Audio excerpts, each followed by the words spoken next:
বন্ধুরা, প্রায় 3 ঘন্টা ট্রলারের জার্নির পর আমরা অবশেষে এসে পৌঁছেছি দুর্গম চরে। এটা আসলে কুড়িগ্রামের ব্রহ্মপুত্র নদের পাশেই এই চরটির অবস্থান।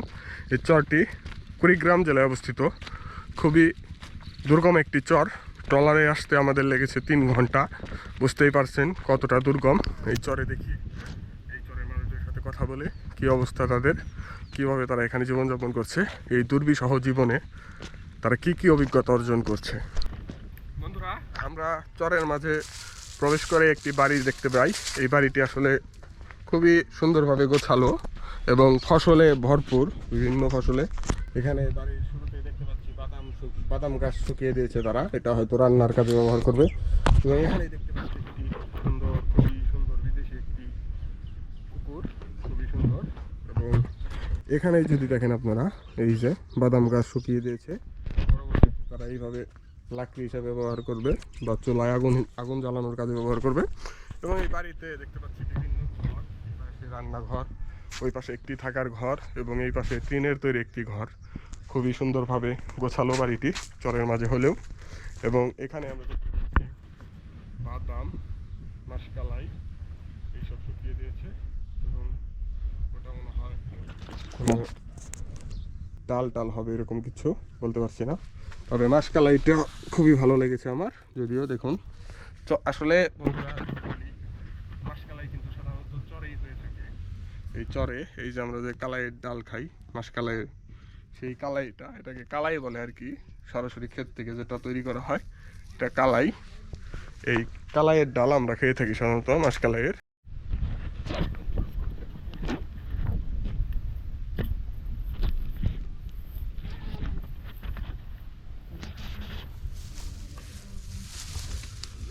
Bangga sudah beramai. Nih hari ini kan belum lah.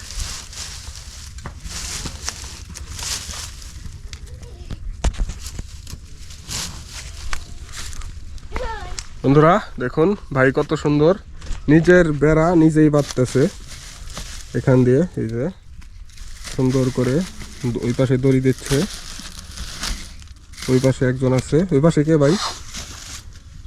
আছে লোক আছে, ওই পাশে একজন আছে এবং এই পাশে ভাই এই পাশ থেকে দড়ি ঘুরাই দিচ্ছে সে। এবং ভাই এখানে খুবই সুন্দরভাবে তার নিপুণ হাত দিয়ে এখানে বেড়া বাঁধাই করছে সে। এটা আসলে টিউবওয়েল পারে বেড়া না ভাই? হ্যাঁ টিউবওয়েল পারে, টিউবওয়েল পারে বেড়া দিচ্ছেন আর কি।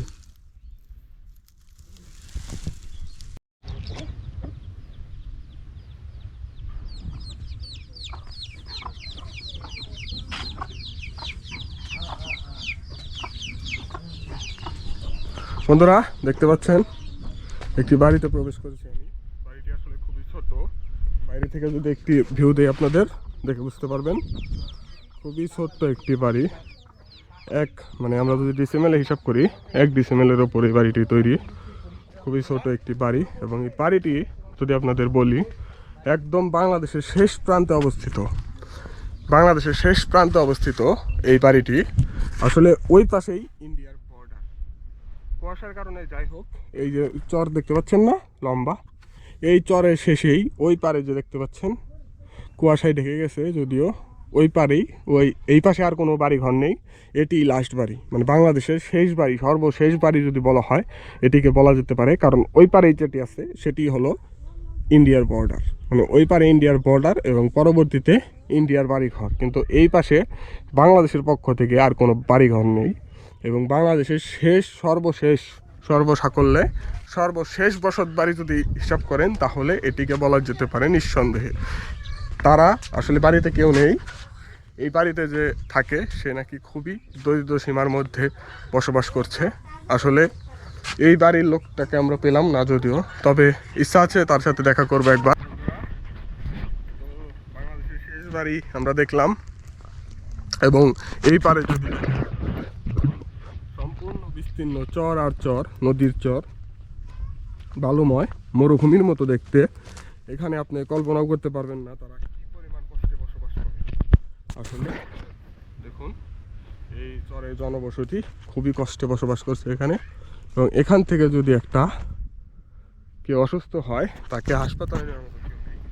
তবে আপনাদের মনে হতে না জানি তারা কতটা সৌভাগ্যবান যে বাংলাদেশের শেষ বাড়ি হিসাবে এখানে রয়েছে। আসলে এই জীবন যতই কষ্টের, সেটা আসলে কেউ চায় না যে এভাবে বসবাস করতে। বন্ধুরা, এই আমার পাশ দিয়ে দেখতে পাচ্ছেন, এই পর্যন্ত কিন্তু যখন পানি থাকে তখন পানি এসে পড়ে, এবং কিছু কিছু সময় এই দেখতে পাচ্ছেন এই পর্যন্ত, এরপর এই যে খাদ, এই খাদ কিন্তু পানিতে পরিপূর্ণ হয়ে থাকে যখন পানির সিজন বা বন্যার সিজন। এবং এখন যে আমি যেখান দিয়ে হেঁটে যাচ্ছি, এখানে আসলে এখানেও পানি উঠে, যখন পানি বৃদ্ধি পায় অতিরিক্ত মাত্রায় তখন এই সম্পূর্ণ এলাকা তলিয়ে যায় এবং এগুলো সব পানিতে প্লাবিত হয়ে যায়।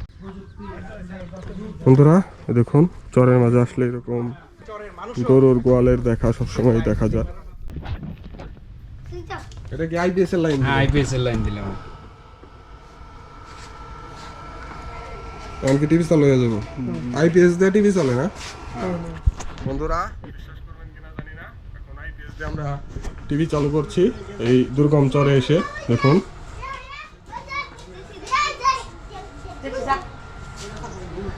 এই যে আকাশ দিয়ে তারা, পাশে আমরা আকাশের লোগো দেখতে পাচ্ছি, যদিও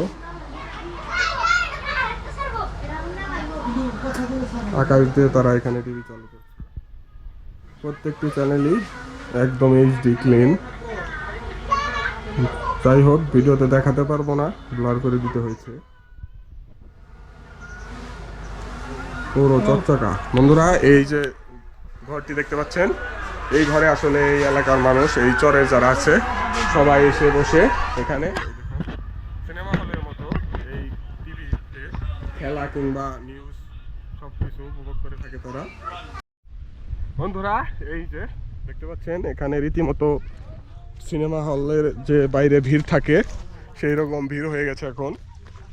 এরা সবাই, এরা না শুধু, এই চরে যারা আছে সবাই কিন্তু এই ঘরে এসে কিন্তু সবাই আসলে টিভি দেখে। তারা টিভিটা তারা কিভাবে দেখে, এই চরে কিন্তু কারেন্ট নেই, কারেন্ট ছাড়া তারা এই দুর্গম চরে আকাশ টেলিভিশনের মাধ্যমে, মানে আকাশ যে টেলিভিশন নেটওয়ার্কিং সিস্টেম, তার মাধ্যমে, আকাশের মাধ্যমে তারা এখানে আইপিএস বা সোলার প্যানেল দিয়ে টিভি দেখে থাকে। ভাবতে পারছেন এই চরের মানুষ কতটা শৌখিন হলে এইরকম একটি মানে কাজ করতে পারে।